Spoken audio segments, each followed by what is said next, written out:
Анда эмесе балдар азыр жакшылап отуруп башка телевизор, магнитофон, музыка болуп турган нерселердин баардыгын өчүрүп, акырын ушу соткаңарды карап, азыркы сонун жомокту уккула.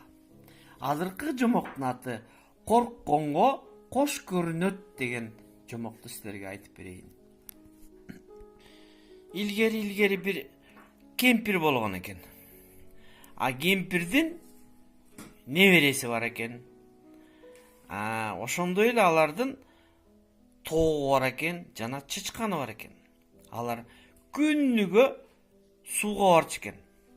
Сууга барып, ошо жерде кемпирдин чоң чакасы бар экен. Кыздыкы кичине кичирээк экен. Чычкандын тооктугу болсо бадыраңдай чоң экен. Чоңдугу бадыраңдай чакасы бар экен. А чычкандын чакасы оймоктой кичинекей экен.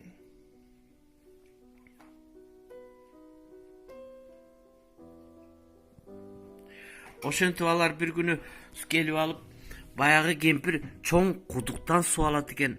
Мына ручканы айлантып, ушунун ичинен таза суу алат экен. Анын небереси ошол жерде бир бачоктон ошол жерден сузуп алчу экен. Тоок болсо жерде жайылып жаткан суудан алчу экен. Чычкан болсо сууну бир чочколор басып кеткен изине суу алып калса, ошол жерден жана оймоктой болгон чакасына толтуруп алчу экен. Бир күнү алар келатса, ошол эки алманын арасында, алмабактын арасында алма бар өсүп турган экен. Анан ошонун түбүндө коркоок коен отурат экен. Отурса эле бир кезде эле будуң чаң болуп, шамал болуп эле баягы алмаларын бар дап эле коендун башына көзүнө тийип, тийгенде баягы коен мени уруп атат экен деп коркуп кетип секирсе, кемпирдин так бутуна тиет экен. Кемпир коркуп кетип, өлүктүрүн көрөйүн, бул эмне деп чакасын тыштап жерге жата калат экен.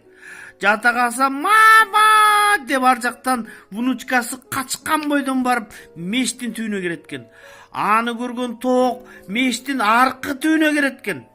Аны көргөн чычкан ошол жерде бир тешик болсо, тешиктин түбүнө кире качат экен.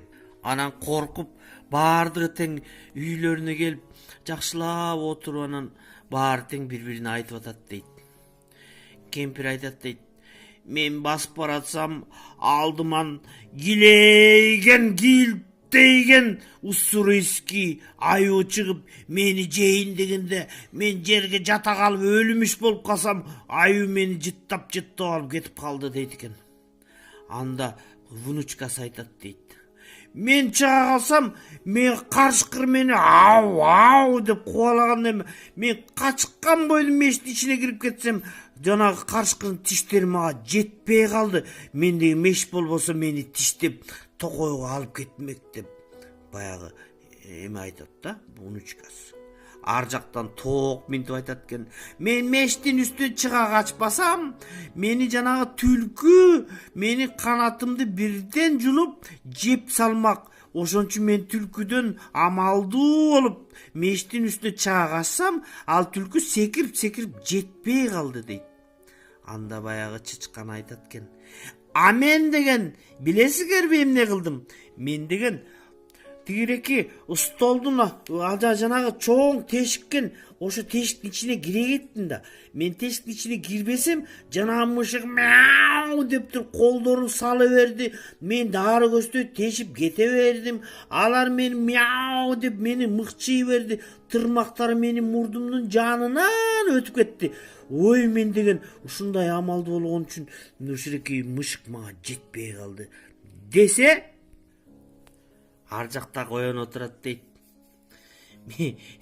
мен деген ушуреки асмандан бомбалар түшүп, бомбалардан мен секирип, ары уйтап, бери уйтап, осколкалары менин кулагым түбүнөн шу деп өтүп атты. Ар жактан октор жарылып атты. Мен деген ошореки октордон дагы, бомбалардан да качып кутулуп кеттим. Ой деп, көрдүңөрбү балдар?